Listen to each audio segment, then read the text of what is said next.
que ver con la regla de exclusión y la del fruto no venenoso. ¿Cuál dijo? Regla de exclusión y fruto no venenoso. ¿Sí? Originalmente estaba pautado que hoy veíamos intimidad y la otra que me toca a mí, si no la próxima, si no la del 1 de noviembre, cada 2 martes, fruto del árbol venenoso. Pero vamos a hacer otra vez. ¿Sí? Prefiero dar hoy fruto venenoso. Si se mataron leyendo intimidad, disculpen, pero si no lo hicieron mejor. Así hoy arrancamos con una base más genérica aplicable a todos los casos y después sí vemos casos concretos de intimidad vinculados con estos distintos institutos que les fui manifestando. En la primera clase que yo tengo con ustedes, entonces sí me gusta que sepan que la idea es que la clase sea de vuelta, ¿sí? Que opinen y que participen. No, nadie va a tener represalia por decir algo que no esté acertado. Inclusive muchas de las cosas que yo traigo hoy las vengo a traer a modo de discusión, ¿sí? No es que vengo con verdades y con certezas, máxime teniendo en cuenta que gracias, máxime teniendo en cuenta que muchos de los temas que vamos a tratar hoy están bastante discutidos, ¿sí? Más allá de que generalmente algunos enseñan acá en la facultad como si fuera de la verdad indiscutida, no siempre es así. Así que, sacando esas primeras aclaraciones, como les dije, ahora vamos a empezar a hablar sobre la regla de exclusión y el fruto del árbol venenoso. ¿Cómo es que nace solamente muy cortito como para que todos sepamos de qué estamos hablando? Regla de exclusión, ¿saben lo que es? El marco de un penal. ¿Qué es? Exclusión de una prueba. ¿Cómo? La exclusión de una prueba, ¿por qué? Puede ser, por ejemplo, por cómo fue conseguida la prueba. ¿Y de qué forma? O sea, No según las reglas procesales. no según la regla, una muy buena definición, ¿sí? Exclusión de la prueba, ¿por qué? Porque no se consiguió según la regla procesal. A mi parte de vista, no vamos a profundizar, pero sí. Si puedo hacer un resumen muy cortito para arrancar, sería eso. ¿Y el fruto venenoso qué es? Algo parecido, sí. Algo parecido. Si el proceso empieza mal, no puede dar el... Claro, una prueba que no se Un consiguió allanamiento mal mal. hecho, por ejemplo, no puede... Sí, el allanamiento mal hecho. No, en el marco de un allanamiento bien hecho se consiguió una prueba de una forma. Se no, puede allanar tal cosa. se fueron a buscar papeles que no tenían que ver con el allanamiento que se siguió a cabo. Sí, en realidad, sí, va por lo que están diciendo ustedes. La que diferencia a uno del otro es que en el fruto venenoso la prueba que se termina excluyendo del proceso se obtuvo bien. El problema es que es consecuencia de una prueba que se obtuvo mal o que debería haber sido excluida. Por ejemplo, si a partir de una confesión obtenida bajo tortura, la policía le pide un allanamiento al fiscal, le pide un allanamiento al juez, el juez lo concede mediante autofundado, van a la casa de la persona y obtienen prueba con un acta de procedimiento con testigos haciendo todo bajo la ley, por más que este segundo acto se haya llevado a cabo, se haya tenido con todo respeto a la ley y las normas constitucionales, cae porque es consecuencia del primero que está visible. ¿Sí? Eso ahora vamos a profundizar un poquito, pero estos son los dos definiciones de los temas que vamos a tratar. ¿Sí? Pero vamos un poquito para atrás y vamos a preguntarnos por qué pasa esto, por qué tiene que haber o por qué hay esta construcción teórica, en algunos casos normativa, en algunos casos constitucional. ¿Qué dicen? No, bueno, podemos investigar a cualquier costo. Y el costo tiene que ser que caiga la prueba cuando se llevan a cabo actos sin respetar garantías constitucionales o sin cumplir con las leyes. Bueno, podríamos trazar un montón de antecedentes, pero si pensamos un poquitito en los sistemas inquisitivos, todavía ya vieron la diferencia entre sistemas inquisitivos y acusatorios, ¿no? Ustedes ya saben que los sistemas inquisitivos puros, ¿sí? Estoy hablando de el derecho europeo continental del año 1700, 1800, no estoy hablando del código de ley mixto de Comodoro Pi, que no es como nos gustaría, no, estoy hablando de inquisitivo de verdad, tipo el juez que con la tradición, el secreto sumario, la tortura. En el marco de ese tipo de procedimientos, que probablemente por toda la herencia en Argentina, en lo que fueron los sistemas procesales europeos, más allá de que nuestra constitución también callada bajo lo que es la constitución norteamericana, pero bueno, es cierto que el sistema penal pasa otra cosa. era muy común la práctica de la tortura.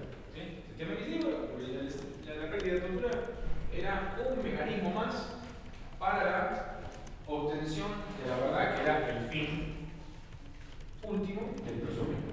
¿Sí? Como nosotros ahora es común que a una persona vaya caminando por la calle y le revisen la mochila, es común que a un sospechado de delito le intervengan el teléfono, por eso todos llamamos por WhatsApp, porque tenemos miedo que están pinchados, y es común que a una persona la allane en la casa, no sé si es común, pero no es nada fuera de lo legal, de lo esperable de la persona que está sometida a un proceso penal. En ese momento también era algo común, una persona sometida a un proceso penal ser sometido a tortura para dar con su confesión. ¿Sí? Me caía como el primer filósofo de derecho que empezó a hablar en contra de esto.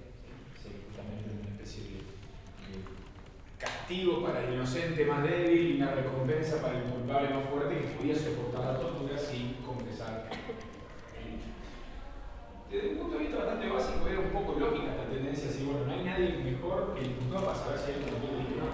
Es el que mejor lo sabe, entonces, bueno, los sistemas inquisitivos acudían a esta herramienta para dar con la verdad. ¿Sí? Pero en nuestro país, ya desde 1803, de nuestra Constitución Nacional, ya tenemos una prohibición expresa a las torturas, a los tratos inhumanos en el artículo 18, inclusive 40 años antes de eso, en 1813, en la Asamblea Ordinaria de 1813, existía una disposición específica que mandó a destruir todos los elementos que se utilizaban en dependencia de fuerzas de seguridad para llevar a cabo esta práctica. Todos los elementos que se utilizaban para torturar, 1813, se mandaron a destruir en plazas públicas. O sea, no solamente es importante que se haya mandado a destruir, sino que me parece un mensaje de, bueno, esto ya no va más, por así decirlo. Esa desaparición simbólica de 1813 y después ya taxativa en el texto constitucional de 1853 pasa a ser un delito recién en la década de 1950. Obviamente, lesionar a alguien ya era un delito, pero las vejaciones, las severidades, los delitos cometidos por funcionario público que dan el tipo de malos tratos empezaron a ser delitos recién en la década de 50 en Argentina, en otros países, por ejemplo en Brasil, mucho más tarde, recién en la década del 90. No eran delitos. A ver, si alguien mató a un policía, mataba a un detenido, el delito de un policía lesionaba a un detenido, era un delito, pero la sola tortura, y de un funcionario público, como la conocemos sobre las severidades, sobre las vejaciones, sobre los premios, ¿sí? No eran un delito. ¿Qué pasó entre 1853 y ahora? Había un sistema formal, si se quiere, bajo lo que era la Constitución Nacional, pero había un sistema penal subterráneo, ¿sí?, que continuaba este tipo de prácticas. Estas prácticas no desaparecieron con la declaración de 1813, ni desaparecieron con la Constitución de 53. Y desaparecieron todavía. Yo no quiero decir que sea común que a un detenido lo torture para obtener una confesión, pero no es algo que no suceda de ninguna forma, ni que nadie que trabaja en el sistema penal hace años no haya visto por lo menos una vez. ¿No se hace más? No se hace más, yo creo que no, sería muy injusto de mi parte, tenía que decir otra cosa, pero no es algo, es una cosa absolutamente. La vejación de la son moneda corriente, eso sí es absolutamente común. Lo que no es tan común, pero no es absolutamente imposible que pase, es que esa vejación, esas severidades, esas torturas tengan el objeto o terminen dando con una confesión. ¿A dónde voy todo esto? Lo cierto es que la Convención contra la Tortura establece específicamente que la confesión obtenida bajo tortura no tiene ningún tipo de validez. ¿Sí? La Corte Interamericana de Derechos Humanos también después ratificó esto y la extendió no solamente la confesión, sino los actos posteriores, ¿sí?, a el futuro religioso. Garantías constitucionales, básicamente, si ya tenemos el fundamento constitucional de la regla de exclusión en casos de torturas. ¿Está bien? Habiendo hecho esta introducción, ahora sí vamos a profundizar un poquito más. Me paran por consulta cualquier cosa que quiera. Habiendo hecho esta introducción, ahora sí vamos a pasar un poquito más a definir dónde empieza y dónde termina cada uno de estos dos institutos. Por un lado, regla de exclusión. Lo primeros que trató esto fue Mayo, Carrió también. La regla de exclusión y el fruto venenoso son consecuencias de la jurisprudencia de la Corte Norteamericana. La Corte Norteamericana es la que empieza a desautorizar la prueba a la cual se arriba en violación de garantías constitucionales. No estoy hablando solamente de tortura, ¿sí? La prohibición de tortura es una garantía constitucional, pero la intimidad también lo es. En la intimidad se puede expresar en un montón de actos, medidas de injerencia estatales en la vida de todos nosotros. Lo que le dije, requisa, intervención telefónica, llamamiento, puede haber otros más. Inviolabilidad de las comunicaciones del defensor con su defendido. Increíble que pareciera que tenemos que militar esto de vuelta, pero ahora se puso en discusión otra vez. Una cosa insólita, pero bueno. Más allá de cuál sea la garantía constitucional puesta en juego, la Corte Norteamericana empezó a descalificar la prueba obtenida en base a violación de garantías constitucionales. ¿Por qué lo hizo? Como todo lo que hacen los norteamericanos, que pueden gustar más, pueden gustar menos, son prácticos. Entonces los jueces de la Corte Norteamericana lo que querían no era una linda declaración, ni un fallo, era que estas prácticas dejen de existir. Pero lo que ellos pensaron fue, si nosotros a la policía le sacamos o insertamos en el chip que cometiendo esta serie de hechos o violando una serie de normas o garantías constitucionales de la prueba no sirve, van a dejar de llevar a cabo esa práctica. No le va a servir de nada, los casos se van a caer. ¿Sí? Ese fue el razonamiento que hubo detrás de una serie de precedentes de la Corte Norteamericana en la década del 60. Hace bastante. Acá ya había habido fallos sobre eso, uno, al cual ahora voy a hacer alusión, pero la seguidilla más fuerte de la Corte Nacional, Fiorentino, Redford, Garay después, Ruiz, Montenegro, viene después de los fallos de la Corte Suprema. Porque los jueces de la Corte Nacional siempre han seguido bastante, o han tenido ahí como referente la Corte Norteamericana en un montón de cuestiones. Ahora sí, definiendo la diferencia entre cada uno de estos puntos, realmente tomamos la definición de Mayer, que establece que la regla de exclusión es esta obligación de quitar valor a la prueba obtenida a través de un acto que violente garantías constitucionales. ¿Sí? Me voy un poquitito a la definición que me dio la compañía al principio porque acá no me importa tanto la ley procesal. ¿Sí? Si hay una garantía constitucional puesta en juego, si ya está protegida por la Constitución Nacional, no me importa lo que diga la ley. No importa si la ley establece eso o no, sino que yo voy ya a la protección a nivel macro. ¿Sí? ¿Qué caso podría ser? Bueno, como decía, la confesión obtenida bajo tortura,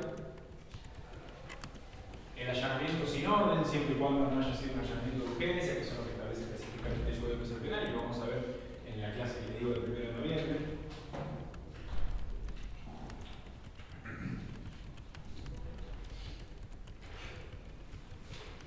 Mayer generalmente diferencia, yo creo que no es tan necesaria, pero bueno, se la digo como autor, entre la regla de exclusión directa e indirecta.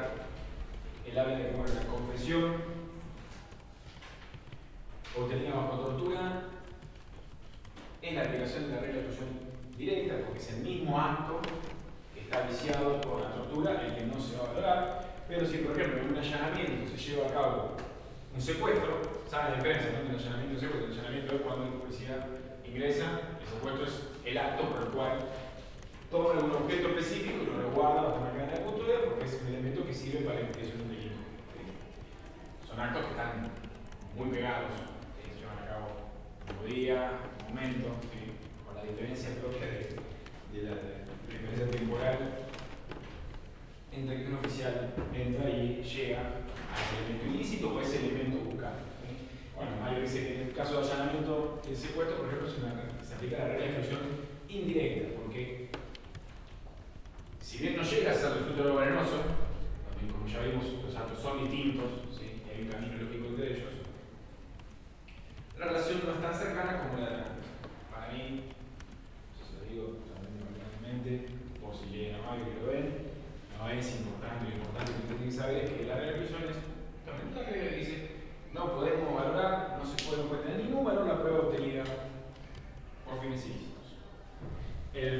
fruto venenoso, como explicábamos antes, es un poquito lo mismo, pero es un poquito otra cosa. El fruto venenoso trata la existencia de un acto lícito, un acto regular, un acto que no se llevó a cabo por la garantía proporcionales. ¿Sí? Los ejemplos son interminables. El allanamiento llevado a cabo legalmente, al cual se llevó a través de una confesión obtenida bajo tortura, es un allanamiento legal, pero que está viciado porque el primer acto, el acto que le da origen, viola la garantía condicional. ¿Sí? Por poner un ejemplo. Lo mismo puede ser un allanamiento llevado sin orden, que en el momento fue realizado mal, pero cuando se realiza se secuestra una prueba de valor. ¿Y cuál es el acto? Es al revés. Este es el acto primero. Pero se nos paga. Si yo voy ahora caminando por acá y la policía me para de nada y me revisa esto y me encuentran, no sé, marihuana, y a partir de eso le piden al fiscal que pida mi intervención telefónica y me pinchan el teléfono, y eso se hace de forma legal, pero mi revisa fue de forma ilegal porque no había ningún motivo para revisarme, porque yo no había ninguna razón sospechosa, ninguna circunstancia previa concomitante que quisiera pensar a la fuerza de seguridad que yo podía estar escondiendo objetos vinculados con un delito, que yo haya cometido un delito. Entonces también tenemos otro ejemplo de un acto ilícito de telefónica provocado por uno previo ilícito. Lo que debe hacerse para determinarse si el segundo acto, si el ilícito es consecuencia del primero, es la supresión mental hipotética. ¿Cómo se acuerdan de el delito? La supresión mental hipotética, muy sencillo. ¿Qué hacemos a la supresión mental hipotética? Si dejamos el acto ilícito, sí habría llegado al... Claro. Borro en mi cabeza un segundo. Imaginemos el último ejemplo que yo digo. La requisa personal llevada a cabo respecto de Morray. ¿Sí? Y me pregunto, bueno, ¿había algún indicio contra Ignacio Raja que podría haber hecho pensar que podría haber justificado una intervención telefónica? No, la investigación se inició con eso, no había otra cosa, no había otro motivo que lo una al estupefaciente, y bueno, entonces el segundo acto no podía haber existido sin el primero, y por ende tiene que seguir el mismo camino. ¿Acá estamos bien? ¿Alguna duda? Bueno, profe, ¿le puedo hacer una pregunta? Sí, ok. En el caso de, por ejemplo, un allanamiento por droga, también van solo por la orden por droga, y veis y se encuentra armas.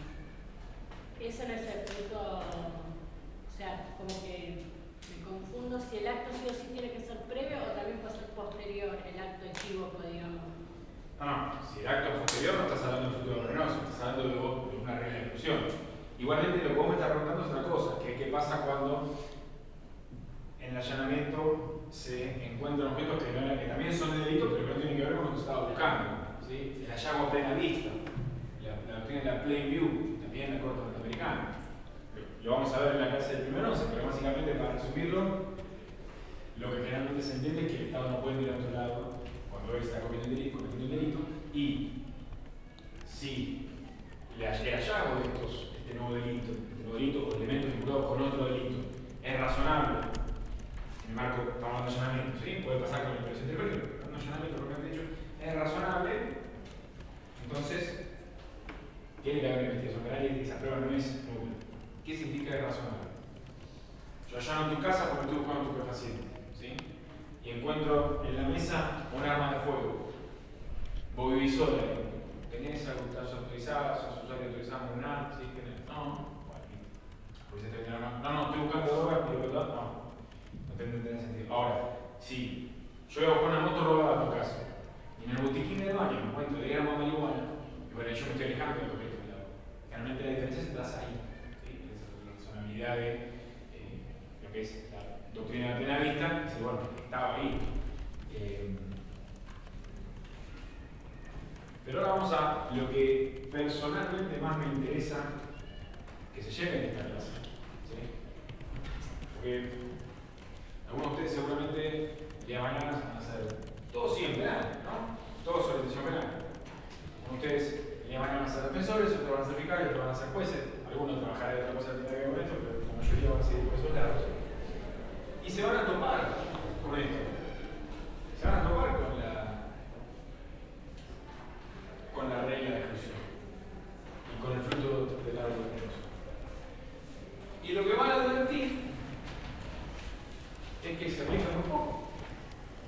decir, che, pero Raca nos dijo de un montón de fallos y ahora yo me la vengo como abogado así, me digan claridad y como fiscal van a estar contestando vistas re tranquilos sabiendo que nadie me va a dar claridad por algo así. Y como jueces van a tener la duda, así, che, tiene razón, pero esto es un femicidio. Y yo declaro nulidad por una requisa ilícita, se me cae un femicidio, me va a matar, puede salir en todos los medios. Entonces, ahora vamos a lo más interesante de regla de ejecución y filtro laborioso. Esto es lo que me interesa. Los fallos se lo van a dar, van a meter probablemente una prueba. Pero si yo logro que alguien de acá se vaya con esto en la cabeza, esto capaz que digo, sea la tesis doctoral de alguien y ojalá que lo sea. Porque realmente sobre este tema, que voy a hacer a continuación, no hay. Es donde más desacuerdos hay. Yo les expliqué qué es la regla de ejecución. Yo les expliqué que es el filtro laborioso.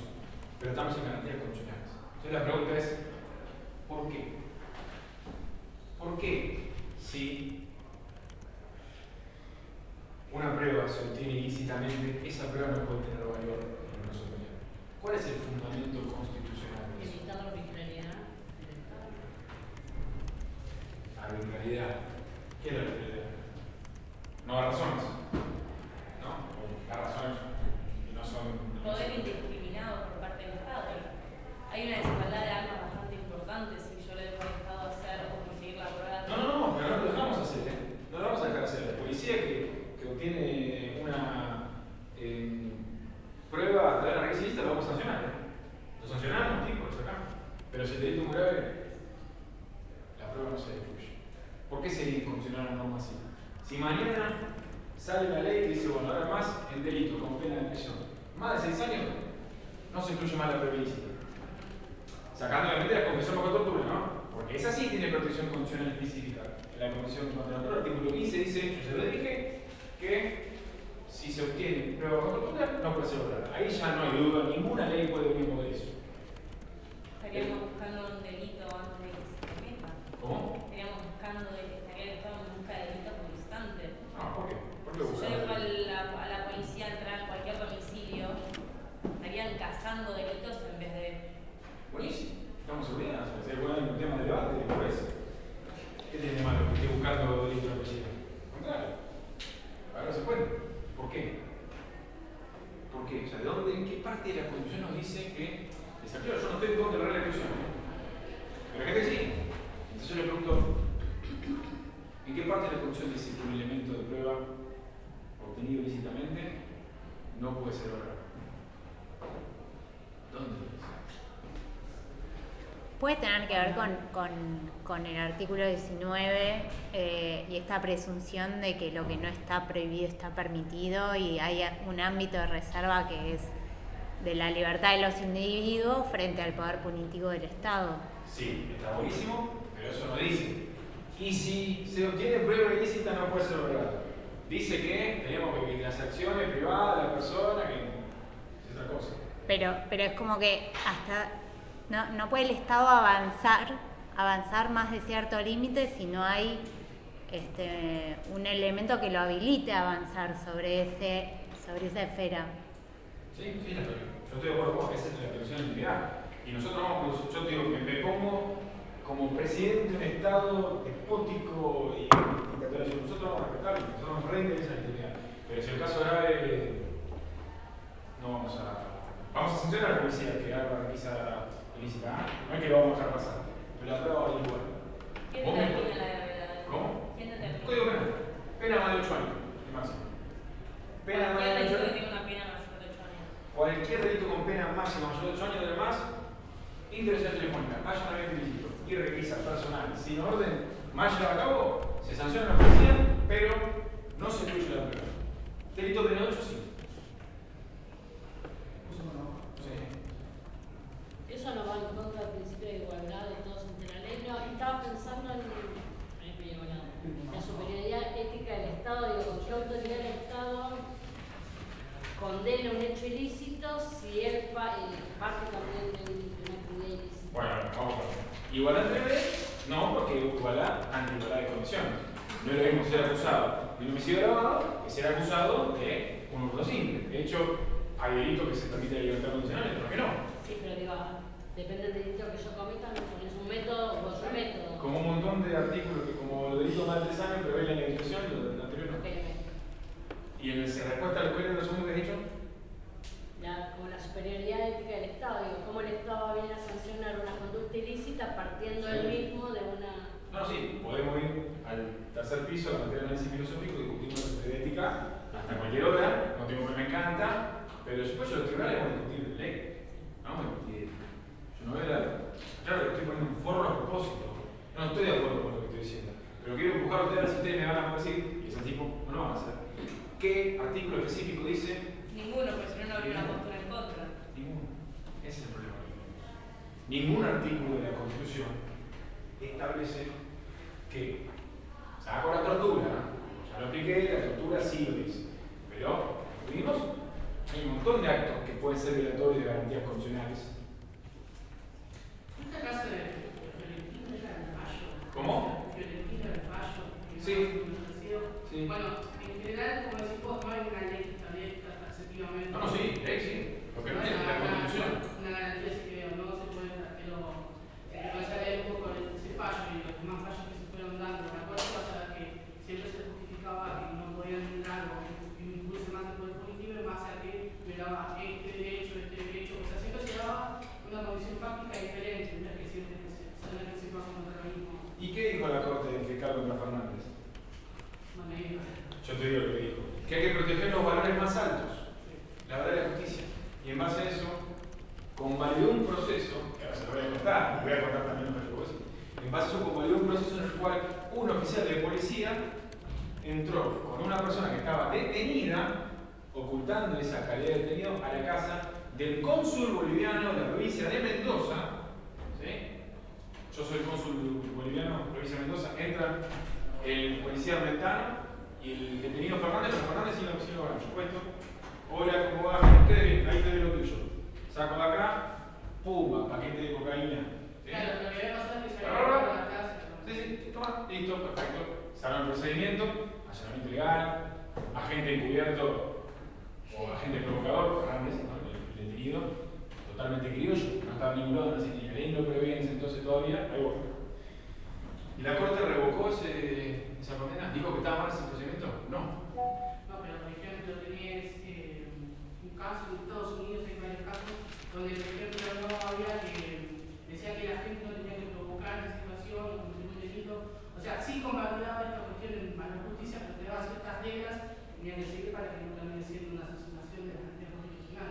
Sí, está bien, la verdad. Y la Corte, de hecho, después del último fallo que estoy comentando, que ahora se lo voy a decir, volvió a sacar otros fallos que decían que sostenían la regla de exclusión y filtro venenoso. Pero el problema es que no alcanza con fallos de la Corte. Porque la Corte dice A, mañana dice B, y aparte, porque los precedentes de la Corte no son obligatorios. No estamos en Estados Unidos, ya que estamos mencionando la derecho a la la doctrina del precedente en Argentina es bastante débil. ¿Sí? Entonces, el gran problema que tenemos en este tema, creo yo, es que no hay una normativa constitucional específica que diga que la prueba ilegal tiene que ser excluida, con las excepciones que ya les dije. Y miren cómo será que no existe esa norma, que algunos autores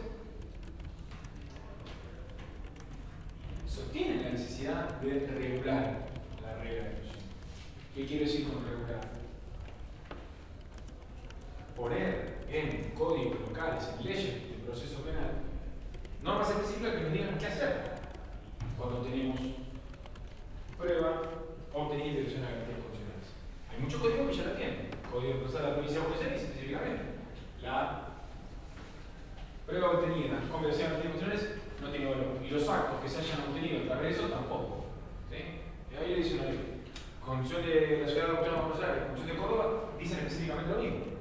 Son las únicas dos constituciones locales que establecen la regla de exclusión y el filtro venenoso. Ya le dije, la Convención contra la Tortura también respecto a los casos de tortura. Pero es cierto que la Constitución Nacional no dice nada de esto. Y la Constitución Nacional en otros puntos sí. O sea, por ejemplo, cuando habla de la expropiación, directamente reconoce el derecho a una indemnización. ¿Sí? Lo dice específicamente. La Convención Americana de Derechos Humanos dice que uno tiene derecho a controlar los testigos de cargo. No tenemos que ponernos a discutir si la defensa en juicio incluye controlar los testigos de cargo o no. Ya lo dice, ya está, la discusión se termina ahí. Después podemos discutir si eso lo ampara el imputado durante todo el juicio, si es en la instrucción también, qué pasa con un testigo se fue y no llega al juicio. Siempre, ninguna norma es perfecta, siempre van a haber ciertos huequitos difíciles. Pero es cierto que la norma funciona que lo dice. Y no pasa esto con la regla de exclusión. Entonces, hay algunas opiniones, que es verdad, ahora son minoritarias, que dicen vamos a regularlo. Introduzcamos criterios para saber en qué casos aplicarla y qué casos no. Por ejemplo, criterio de proporcionalidad entre la gravedad de la violación de la garantía constitucional y la gravedad del delito investigado. El ejemplo que yo les ponía recién. Si ahora me hacen una requisa, cuando yo salgo de acá, sin ningún motivo, yo yendo al auto, me hacen una requisa, ven acá, y encuentran un cuchillo con sangre, y hacen un estudio de ADN y surge que yo cometí un homicidio, y bueno, ¿para qué? Si nos ponemos la balanza, una requisa mal hecha, un femicidio, no sé si ya le dije a la mujer, yo tengo un femicidio en la cabeza, femicidio descubierto, y pareciera que el segundo es más pesado. Ahora, un allanamiento sin orden a las 3 de la mañana por fuerza de seguridad que no están vestidas como policía para dar con el autor de un hurto simple, ahí la proporcionalidad se nos va del otro lado. Pero antes de pasar a analizar estas opiniones simples del criterio de prueba de regla de exclusión y de futuro casos que van a aprender en esta y en cualquier otra materia de carácter funcional, que ya tal vez inclusive lo hayan visto en régimen procesal penal, porque ya lo hicieron. Cualquier profesor de régimen procesal penal va a venir acá en línea general, hay excelentes profesores que traen esto también. Pero en general van a venir a escuchar lo que yo les digo a continuación. Chávez Hermano, Montenegro, Ruiz, Redford. Ahora, el tema es que estas opiniones no salen de estas opiniones, digo, minoritarias o que van en contra de la discusión y del futuro penoso, salen de la nada. No es que caen por un paracaídas porque sí. Estas opiniones, yo el valor que les doy, y lo que me parece que está lo más interesante de discutir estos temas, es que reconocen algo que está pasando en la práctica. ¿Por qué digo esto? ¿A mí se me ocurre? ¿Por qué creo que eso es lo que pasa en la práctica? Cuando hablo de proporcionalidad. Supongo que se deben continuar procesos donde no es proporcional la falta de la prueba. Continúan y caen otros que por ahí el delito es muy grave, pero como la prueba fue mal obtenida, se cayó el proceso. El delito muy leve, creo que Claro. se dice. También por criminalización, digo, ¿Por qué? por la criminalización que hay de ciertos sectores. Tal vez puede ser. A ver. Vamos a los fallos que yo les voy a comentar ahora. Chávez Hermanos, cuestión aduanera. Montenegro, un robo. Ruiz, un robo, pero se trata de una excepción.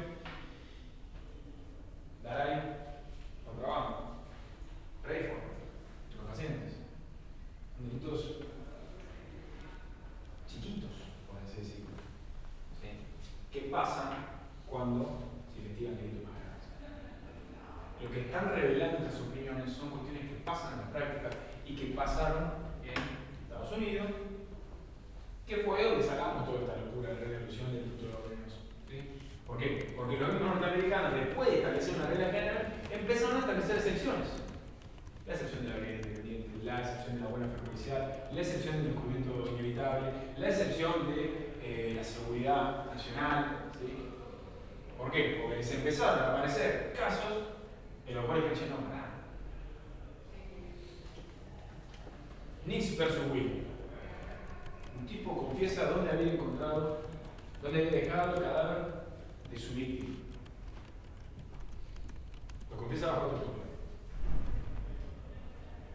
¿Qué hacen? ¿Ustedes creen que los yanquis van a sacar este tipo de casos? casa, no. Que dijeron, bueno, la policía ya estaba rastrillando ese lugar, así que inevitablemente hubieran encontrado ese cadáver. ¡Pum! Doctrina de excepción, el descubrimiento inevitable. Adam vs. Williams. Una policía lleva a cabo una requisa personal aplicando la construcción de la corte en Terry vs. Ohio de la totalidad de las circunstancias, para garantizar la protección del personal policial. Básicamente lo que decía el fallo de Terry vs. Ohio, no le van a tomar Terry vs. Ohio en el examen de delito, solamente para poner en contexto lo que estoy diciendo. En Terry vs. Ohio hay un policía que ve a varios masculinos en una actividad sospechosa merodeando un comercio. El tipo con olfato se da cuenta que van a robar, se acerca y antes de interceptarlos, mientras los interceptan, los palpa para tener un arma para poder llevar a cabo el operativo que está por empezar porque estaba solo. Entonces la corte dice, bueno, está bien, hay que garantizar la seguridad del personal policial. Entonces, si el personal policial quiere llevar a cabo ese lo que ellos denominan el frisk, es decir, lo que sería pasó palpado, el cacheo, para asegurarnos la integridad física del personal policial no va a ser expuesta, bueno, eso está bien. Ahora, después, una policía llevó a cabo ese mismo acto en Adam vs. Williams porque pensaba que también puede hacerlo en un caso de drogas. Acá no había armas. Lo que se estaba buscando era el presente que Dios se encontró. ¿Y qué hacemos? Y buena fe policial. La policía no sabía que estaba utilizando una excepción a la necesidad de contar con causa probable. No lo hizo de mala fe, buena fe policial. Bien, podemos seguir. Después vinieron todo lo que pasó después del ataque de Torre Canel y ya soltaron cualquier tipo de reparo, ya arrancaron excepciones de seguridad pública, por ejemplo. Pero esa opinión básicamente lo que dicen, a ver, de donde nosotros tomamos estas reglas, matizamos muchísimas reglas. ¿Sí? Fueron generando excepciones, porque evidentemente les hacía ruido. Y esto es lo mismo que pasa en Argentina de forma solapada. Es decir, yo les hablaba solamente de cuando ustedes sean, vamos, ¿qué más van a hacer acá? Solamente van a hacer abogados defensores. Bueno, de 50 nulidades o soluciones probatorias que planteen, van a ganar muy poco, 4 o 5. ¿Sí? Porque a cualquier juez le va a hacer ruido que el proceso se caiga por una falla, por un error de la policía. Pero si van a hacer autónoma la policía, capaz tengan mucha más suerte, los delitos son más leves. Bueno, ahora ya no tanto, pero sobre todo en su momento, ¿sí? Pues excepción, ¿no? Eran más de conceder este tipo de exclusiones probatorias porque los delitos eran más. O si no es la fácil, en derecho, estupefacientes. Estupefacientes como que no hay víctima, no hay una víctima individualizable, sino que tiene toda una cosa colectiva, entonces no hay un rostro a la caída de un preso penal, y por ende es un delito que lleva más a que uno dé este tipo de exclusiones. Y por eso hay autores que, en un caso muy específico es el de Federico Morgenstern, que es secretario de la Corte, no sé qué cargo exactamente tiene, pero se hizo conocido últimamente porque estuvo declarando en el marco del pedido de juicio político a los jueces de la Corte, en el relator de Rosenkrantz, y el texto de él es sobre esto. Un texto muy bueno, ¿no? Papá, ¿cómo estás de acuerdo? No, pero él es bueno y es bueno que como jurista y el texto tiene muy buenos argumentos sobre la necesidad de introducir criterios de proporcionalidad, ¿sí? En cuanto a lo que es la aplicación de la regla de exclusión, porque dice no hay un nexo directo entre la protección de garantías funcionales y la exclusión de la prueba. ¿Qué quiere decir que no hay un nexo directo? La función no dice específicamente, sí, dice que hay que proteger la intimidad, no dice que si la intimidad por algún motivo no se encuentra protegida, la prueba que se produzca, entonces se excluye la amistad. Algunas funciones sí, si lo podemos usar, el código es que está. En otras leyes también, puedo usar la provincia de Buenos Aires. Pero debería crear una norma aplicable a todos los casos. Hay una distancia muy grande. Vos mencionabas los fallos de la Corte. Ni siquiera los fallos de la Corte son claros, es decir, cuáles son los motivos por los cuales corresponde hacer lugar a la exclusión probatoria. Y en los casos casos en los que lo hizo. No lo tengo anotado, pero no me acuerdo bien siempre el nombre, pero en Valdivieso y en Charles Hermanos la ley habla de idoneidad, lo que decía vos con la ética. En Montenegro la buena administración de justicia. En Rayford habla del debido proceso. Es decir, ni siquiera la Corte dijo, no, bueno, porque esta garantía tiene esta consecuencia solo por este motivo. No, la Corte transitó distintos caminos explicando el porqué de esta garantía. Yo creo que hoy la postura más fundada del lado doctrinario mayoritario, que la sostiene, bueno, Zafaro, incluso Mariano Bartelotti, profe de acá, es la del principio de legalidad en su faz procesal, en su aspecto procesal. ¿Qué dicen estos juristas?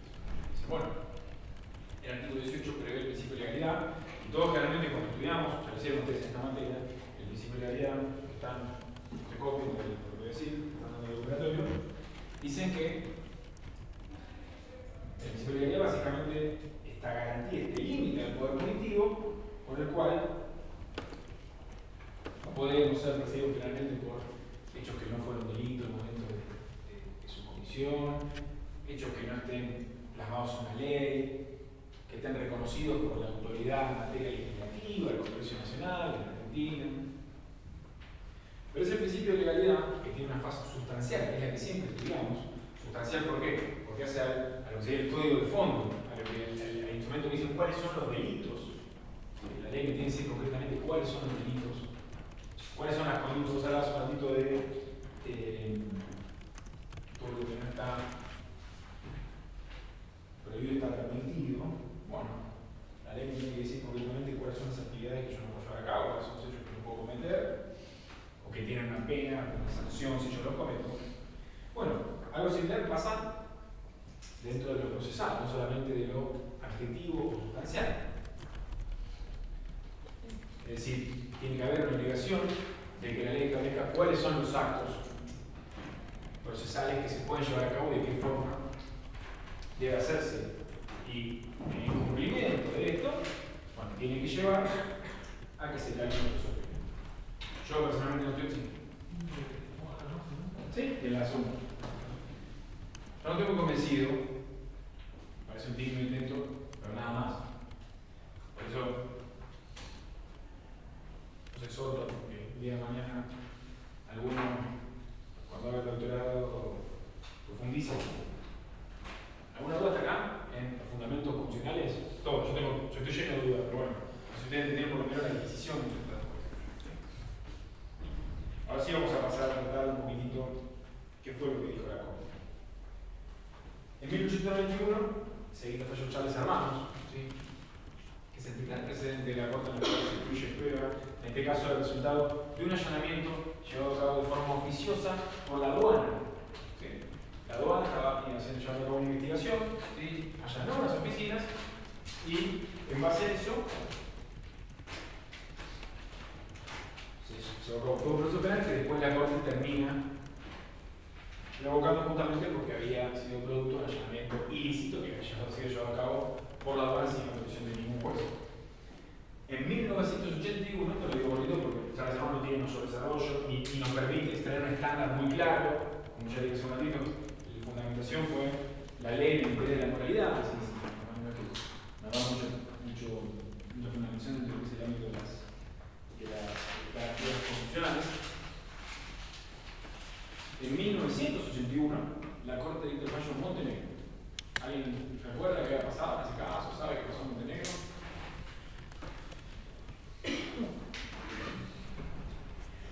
Montenegro era investigado por delitos contra la propiedad. Le toman declaración en la comisaría y lo torturan. Y mediante esas torturas, Montenegro confiesa un hecho que no había sido ni siquiera denunciado. Había sido un robo en un comercio de discos. ¿Sí? Después de la confesión de Montenegro, la policía se entrevista con la dueña de este comercio de discos y la mujer admite la salta y refiere que entre otras pertenencias que le habían robado estaba un anillo iniciales o una fecha. No sé si ya estoy inventando, pero seguro que un anillo no se tiene las iniciales. Objeto de trabajo. Lo ponen en Montenegro. ¿Por qué? Porque después hacen un allanamiento en la casa de Montenegro y encuentran el anillo. Entonces, se lo condenan y no se valora su confesión. Por eso estamos hablando de 1981, ¿sí? Esto era bastante común, verdaderamente. Pero ya había protección constitucional contra la tortura hace muchos años. No habla de la Convención contra la Tortura, que recién pasa en la jerarquía constitucional en el 94, pero sí ya teníamos el artículo 18 que prohibía este tipo de castigos. Entonces, ¿qué se hacía en esa época? Bueno, no. Yo no tomo la confesión, esto no fue una confesión. Acá una presunción que surgió de su dicho.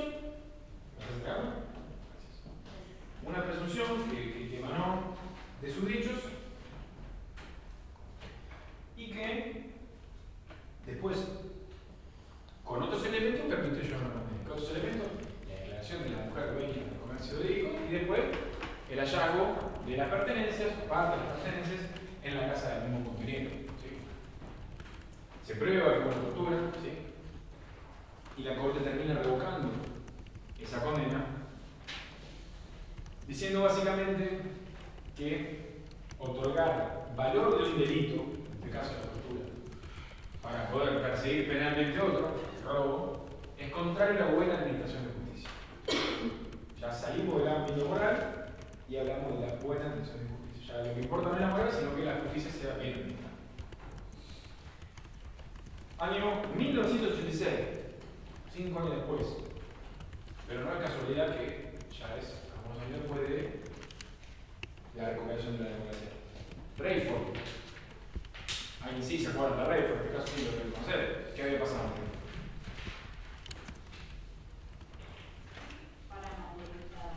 ¿Cómo? Para naturalistas estadounidenses que él mismo dice que consumía marihuana y tenía el domicilio, que la policía va al domicilio, incauta la marihuana, policía Rayford le dice quién le suministraba la marihuana y quedan imputados, creo que era un menor y Dos menores. Sí, exactamente. A ver. Rayford lo paran, ¿sí? Dice espontáneamente que es consumidor de marihuana, acá en el centro. Lo conducen a su domicilio, ahí entrega objetos relacionados con este delito y da además la tarjeta de un menor que dice que es la que le vendió a la marihuana. Y después, cuando la policía se entrevista con ese menor, habla de otro menor, que se terminan imputando dos menores de Rayford también.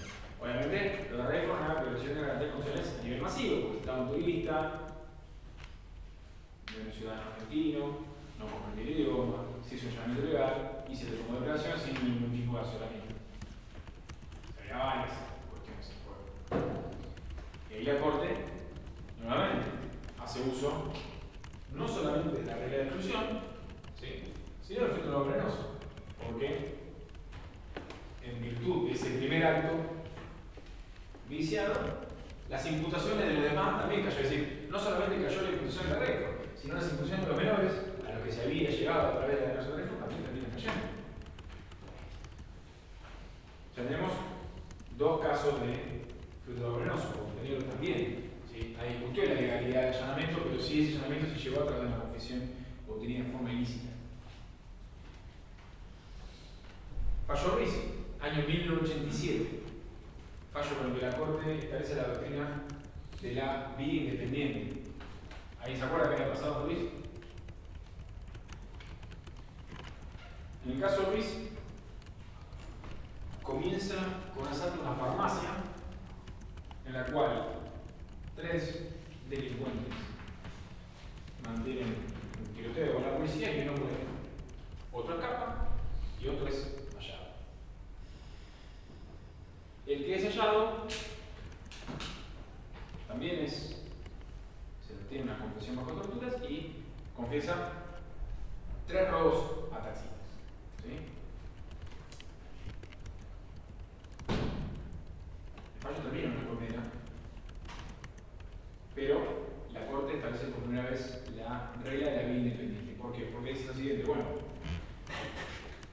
si bien existió una confesión por robos a 3 taxistas, ya les digo los nombres, se los subido, Cándido, Izquierdo y Procopio eran los 3 taxistas que habían sido sustraídos. Son los 3 hechos que confiesa el imputado en el marco de su declaración. ¿De qué año es el fallo? 87. Está subido en el capítulo. Por el caso de Cándido, su DNI estaba en el bolsillo de uno de los delincuentes que había sido batido. Entonces la corte dice, bueno, acá se podría haber llegado igual, se llegó igual, chicos, tenemos un elemento circunstancial del DNI que no era propio, acá ya te había un robo denunciado, acá ya tenemos una prueba que va por fuera de la confesión del imputado. Por izquierdo estaba el taxi, ¿sí? Había llegado a esa farmacia para un taxi robado, ¿sí? También se había denunciado. Bueno, acá tenemos más allá, yo borro la confesión del imputado y puedo llegar a esta sustracción. Pero por el taxista Procopio no teníamos nada, se llega solamente por la confesión. Entonces la corte lo que hace es descalificar la condena por el robo que identificó a Procopio, pero mantiene las condenas de los otros dos, aplicando una de las excepciones de la regla de exclusión o del futuro venenoso, que es la de la vida independiente. Parece que cuando hay elementos que van por fuera del acto ilícito y que permiten llegar al resultado de la condena, ¿sí? Bueno, nos aplica la regla de exclusión, nos aplica la regla del futuro venenoso. La Corte, sí, gracias. La Corte parece venir sosteniendo este camino más en pos de, al menos, salvaguardar la garantía esta de la regla de exclusión y el futuro venenoso. Y después llega Fiscal Contra Fernández, que se falló en el 90, que yo les compuesto un ratito. Recuerdo los hechos. Claramente había una investigación. Encontraron ahí, no sé si era en la plaza, pero la encontraron en la plaza, que un policía encontró en la plaza, los pacientes, no me acuerdo muy bien, y le dijo que él venía y lo podía llevar a un lugar, que ese lugar terminó siendo la embajada. Esta persona nunca se identificó, la policía, y cuando llegaron ahí le dijeron que podían venir no sé cuántas, no sé si eran medio kilos de droga o algo así, y se lo pusieron enfrente, y bueno, él dijo que era. Sí, era cocaína. Exactamente. El fiscal Contra Fernández, porque yo ya les expliqué. Claro, lo que se dice es que nunca se identificó como policía. El policía básicamente lo que está haciendo es utilizar lo que después en normativa se conoció como el agente provocador, ¿sí? O el agente encubierto, porque en este caso no era un agente provocador, ni siquiera un agente, porque era un policía, un imputado de verdad, ¿sí? Que lo utiliza para llegar, lo utiliza el narcovendedor para llegar al proveedor, que era justamente el cónsul Rivadavia, el cónsul de Bolivia, en la provincia de Mendoza. Imagínense la desfachatez del tipo, ni siquiera mandó a uno, o sea, él directamente. El oficial de policía argentino ingresa al domicilio de Rivadavia acompañado por Fernández. Pero el que pide entrar, el que conociera a Fernández, Argentino estaba ahí sin decir nada. Como, bueno, yo soy compañero de él, me callo. Y a partir de esto llegan al descubrimiento del estupefaciente y la afirmación de la imputación. La Corte dijo, bueno, acá no hubo ardid o engaño. ¿Sí? No es que entró el policía diciendo, bueno, yo estoy por el local, yo vengo a ver tal cosa. No habló. ¿Sí? De hecho, fue culpa del cónsul no haber averiguado un poquito más que la persona que estaba dejando entrar a su casa. ¿Sí? Por ende, al no haber ardido engaño, el procedimiento no está viciado y por ende confirmó la condena, confirmó la prueba. En un caso de que las violaciones de la garantía constitucional son muy evidentes, ¿sí? No solamente el detenido que se utiliza escondiendo su calidad, ¿sí? Obligándolo a ser parte de un procedimiento policial, sino que claramente está por fuera de la ley, además llevando a cabo un allanamiento ilegal, ¿sí? En un consulado, ni siquiera en una casa, con todo lo que tiene que ver con la protección internacional de lugares de embajada, no sé. Es una violación constitucional muy importante. No era el caso que yo pongo de la requisa infundada, que es una injerencia en la intimidad más chiquitita. Es una cosa importante. Aún así la Corte lo avaló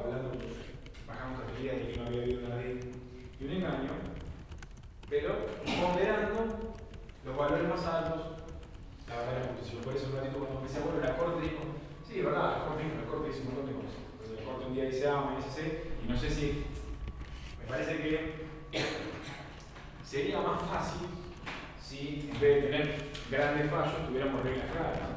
Sería mucho más sencillo tener reglas más claras que grandes fallos, porque los fallos pueden cambiar, las reglas en principio no. Entonces, el gran problema que tenemos para mí en este tema es este. Entonces, pareciera que fiscal contra Fernández fue un gran retroceso de la Corte en la materia. Pero después podríamos decir que fiscal contra Fernández está también en el campo, si yo no me equivoco. Y por último, imagínense, por último, es un fallo del año 94. ¿Sí? Estamos hablando de 30 años atrás. No es que no hubo fallos de la Corte, pero no hubo otros estándares importantes de la Corte en esta materia. Ni siquiera la Corte de Zaffaroni, recién la Corte del 2005, que fue la Corte que más laburó el tema de garantías constitucionales, hubo exclusiones, sí, tuvo fallo 40, no es que no hubo, pero no hubo casos así importantes, relevantes que permitan seguir esta línea. Inclusive en las últimas integraciones hubo algunos fallos que siguieron restringiendo la aplicación de la regla de exclusión. En 40 se excluye toda la investigación. Sí, por eso digo, cité 40 como la excepción. Sí, en 40, en una denuncia anónima, que después da una intervención telefónica, bueno, dice, bueno, la Corte sostuvo con mucho atino que una denuncia anónima no es un elemento suficiente de sospecha para llevar a cabo un acto de la trascendencia y diferencia que tiene la intervención telefónica, y lo excluyó. Pero 40, estamos hablando de 30 años, en lugar de la Corte sacó muchísimos fallos muy importantes, y vamos a dar 40 y capaz se nos ocurre alguno más, pero nunca tanto como lo que salieron en 10 años. Desde Dreyfus hasta Draghi, más, 15 años de Montenegro hasta Draghi. Del 94 Draghi, es el último que le voy a decir. Ahí saben que se da Draghi. También en Mendoza, ¿verdad? En la ley habían detenido, creo que en Mendoza, hombres que circulaban en vehículos y empiezan a presentar toda la documentación, lo llevan a comisaría, y ahí en la comisaría él dice que los hijos creo que vendían autos en el extranjero con patentes diplomáticas. Ahí van a entrevistar a los hijos, piden una orden de allanamiento, y bueno, la realidad es que se pide la nulidad de la detención porque no había ningún motivo para detenerlo al hombre, y que incluso con que la invitación a que vaya a la sede policial era en realidad una detención. Exactamente. A ver, en la vez, como decís, el hombre venía circulando y lo paran claramente, había una investigación por atrás, no es que lo paran al azar, pero bueno, no está armado así el acta de procedimiento, el proceso no está armado así. En Daray se lo intercepta a este hombre conduciendo un vehículo y se comprueba el número del chapa patente y el número del motor. Y no, estaba todo bien hasta ahí. Pero el personal policial dice, bueno, para una mayor verificación lo invitamos a venir a la comisaría. Ya eso, como ya es bastante irregular, primero porque nunca especifican por qué lo interceptan. No era un operativo público de protección, para nadie. No, nunca explican por qué lo interceptan. Pero además, tampoco explican por qué lo detienen, más allá de que esta detención está matizada en decir, bueno, lo invitamos a venir. No pareciera que la invitación a esas invitaciones que no pueden usarse, ¿no? Entonces, Invitación es lo que surgió en el sumario, además. por eso, sí, invitación no es una invitación, la policía te invito a ver, no, si te digo que no te pasa, es obvio que este hombre no fue invitado, y lo traen a la comisaría donde mágicamente el tipo confiesa el delito de aparte incrimina a sus hijos. Son delitos justamente, que vendían autos importados con chapa patente diplomática colocadas. Obviamente que no correspondían con calidad de ellos, no ostentaban esa calidad. Entonces, la investigación retoma si bien existía una investigación, no había sido puesta en manifiesto en esa primera revisión. La revisión en la vida pública es como si viniera de nada, es pura prevención. El fallo llega a la Corte y la Corte retoma, si tiene el camino de Montenegro, Dreyfus, Ruiz. Fundamentación, ya te digo, también te digo proceso, sí. Pero ahora lo que más me interesa de la allá de aclarar que la Corte de Reforma volvió a la buena senda o a la senda de la regla de exclusión, porque termina cayendo todo el proceso en virtud de esa primera interceptación, esa primera detención, es que hay un voto de disidencia, ¿sí?, de los jueces de Lucio y Bosa, y que dicen que intentan de alguna forma trae lo que yo les decía hace un antes, que es la teoría de la excepción del descubrimiento inevitable. ¿Por qué digo esto?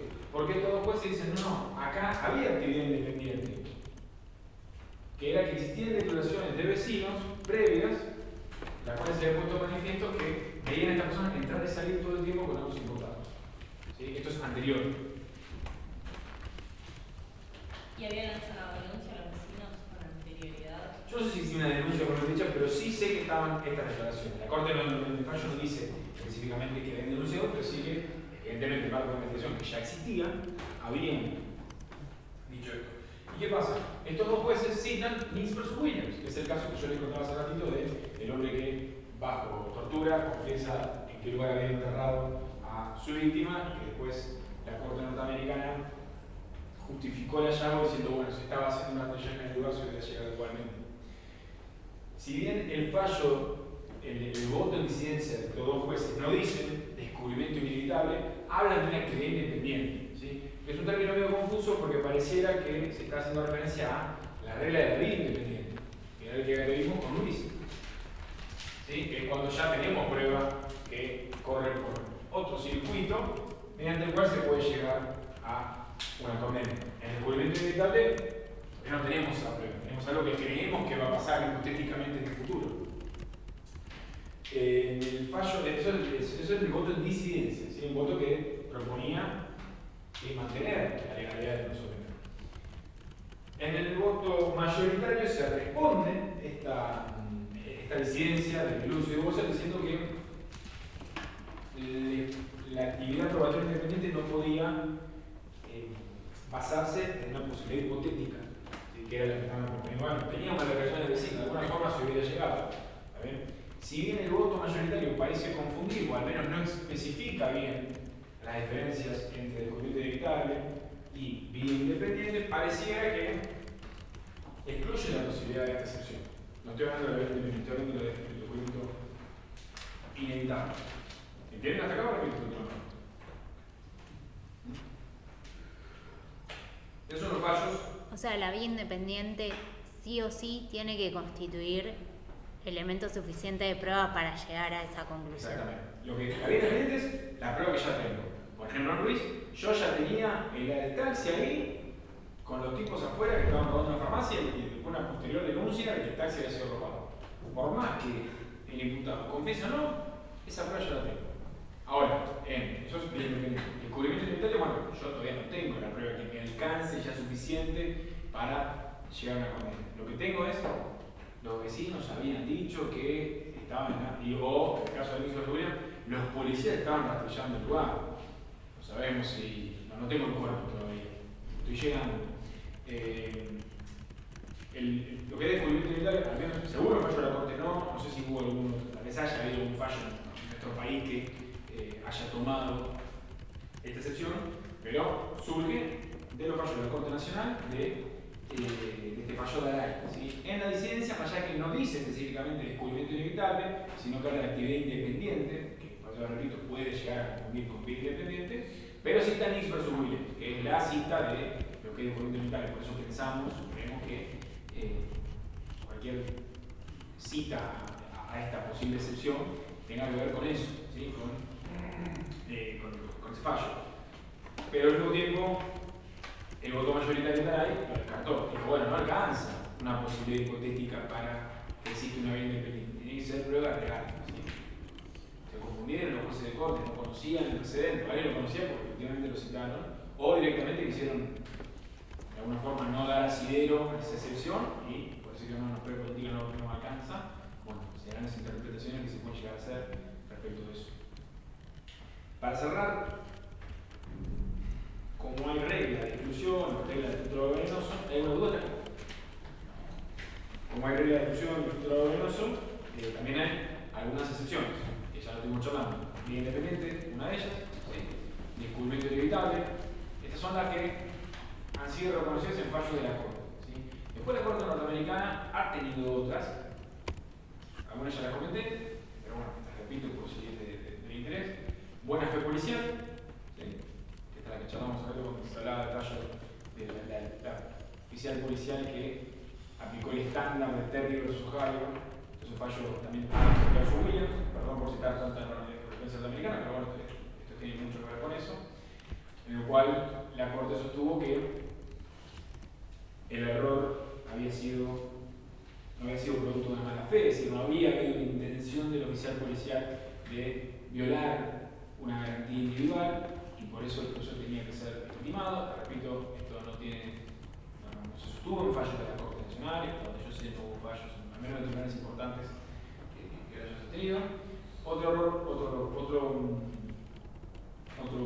excepción tal vez común se llama la excepción del error inocuo o el harmless error, ¿sí? También proveniente de la jurisprudencia norteamericana. En realidad tiene mucho más que ver con lo que se puso por jurado norteamericano. ¿Por qué? Porque es una teoría que se utiliza bastante en qué pasa si el juez durante un jurado da una instrucción que pueda llegar a confundir al jurado, o si hay alguna prueba concreta que no debería haber sido admitida para su evaluación porque también puede llegar a confundir. Bueno, esto sí se ha citado en algunos fallos en Argentina, pero todo vinculado con juicios por jurados, no con regla de exclusión, o sí con regla de exclusión, pero en juicios por jurados, en el cual se entiende, bueno, si el error generó poco perjuicio, es decir, si no pudo haber llevado un perjuicio importante, una confusión importante, hablando ya así de jurados, entonces no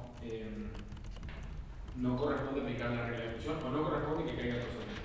Mucho más confusa porque deja librado al arbitrio el que decide qué tipo de errores si no culpa o no. ¿Sí?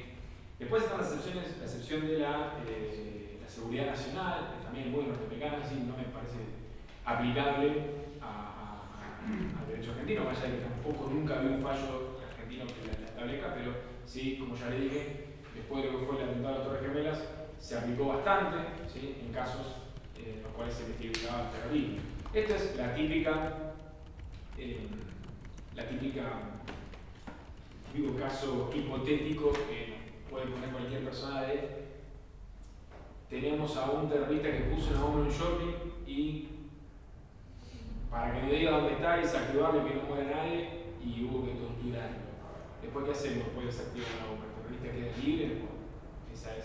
No voy a profundizar sobre esto porque por suerte no es un problema que tengamos, así que yo por lo pronto les digo que esto existe, ¿sí? Y que los norteamericanos la han reconocido como una excepción, la doctrina de seguridad nacional, pero por lo tanto en Argentina no ha pasado, pero bueno, muy nada más. Seguridad nacional o seguridad pública también. ¿Alguna duda acá? ¿Ninguna? ¿El criterio de proporcionalidad se esbozó en algún fallo? ¿O no? No. Es este texto específico, ¿sí? Y algunos otros que lo sostienen, pero no se esboza en un fallo. El problema que tiene el criterio de proporcionalidad es que se esboza para adentro.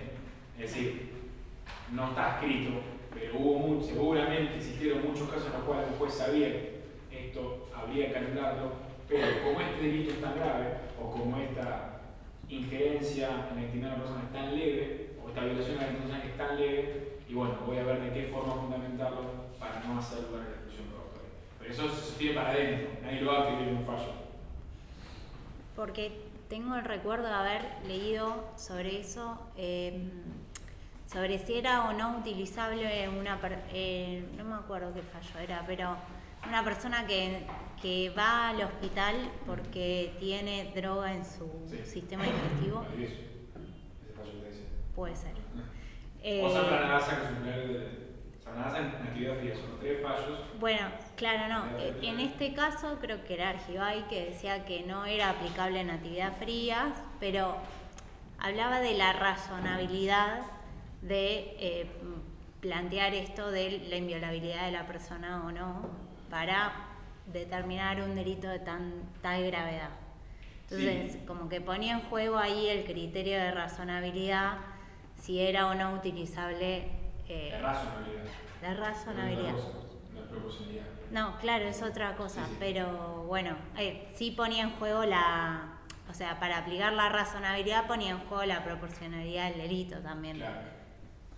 Sí, lo que pasa es que si vos te fijás, en esos casos, no en Natividad Frías, que es el plenario, en la Cámara Federal, si no me equivoco, casación no estaba, es un fallo viejo, pero sí en los que vienen después de la Corte, nunca se habla de prevención de autoincriminación, que sería la garantía constitucional que está dando vueltas por ahí, porque eso va en contra de la teoría que mantuvo la Corte siempre sobre la autoincriminación, creo que ya vieron la autoincriminación, ¿no? En el curso, que es esta distinción entre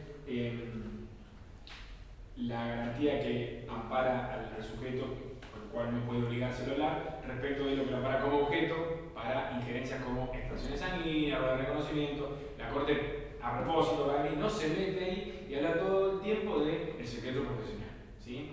Que no tiene que ver tanto con una garantía constitucional, menos no está prevista en la Constitución Nacional, sino con el choque entre restricciones legales a la violación del secreto profesional y la obligación de los funcionarios públicos, concretamente los que están en los hospitales públicos, de asistir a una persona y de denunciar si advierten que se comete un delito. Por eso esos fallos no están en esta clase, sino que para mí se vinculan más con no autoincriminación, más allá de que la Corte nunca utiliza ese término.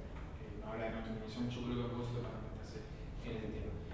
Volviendo a lo que preguntas, el término proporcionalidad se utiliza un montón de fallos de la Corte, un montón de fallos penales de la Corte, pero no en este sentido específico que lo utiliza Morgenstern en su texto, que después lo que no está subido al campo, pero lo voy a subir, no va a ser materia de evaluación, pero sí, por si es de interés, en el sentido de decir proporcionalidad entre la injerencia o la violación a la garantía constitucional y la gravedad del delito cometido.